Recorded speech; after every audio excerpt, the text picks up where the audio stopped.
వంట పట్టట్లేదు, సరిగా అరగడం లేదు. అది చిన్నప్పుడు వయసులో ఉన్నప్పుడు బలం ఉంటుంది కాబట్టి నెట్టుకొస్తున్నారు. 30-35 సంవత్సరాల తర్వాత నుంచి సరిగా డైజెషన్ కాకపోవడం, తిన్న డైజెషన్ కాక జీర్ణాశయంలో మిగిలిపోతుంది. జీర్ణాశయంలో మిగిలిపోకూడదు, అరిగిపోవాలి.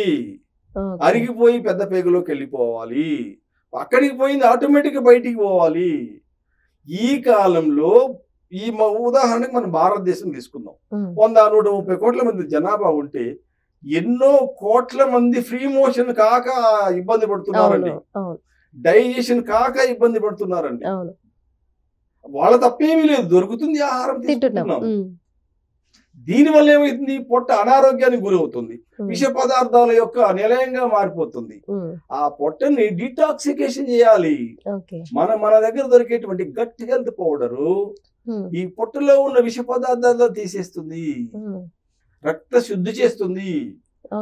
ఎప్పుడైతే రక్త శుద్ధి అయిందో మిగిలిన పార్ట్స్ అన్ని కూడా యాక్టివేట్ అవుతాయి. మనిషి కొంచెం హుషారుగా ఉంటాడు. ఆ జీర్ణాశయంలో ఆహారం మిగలకుండా చేస్తుంది, అంటే అరిగిస్తుంది. అట్లాగే పెద్ద పేగులు ఆహారాన్ని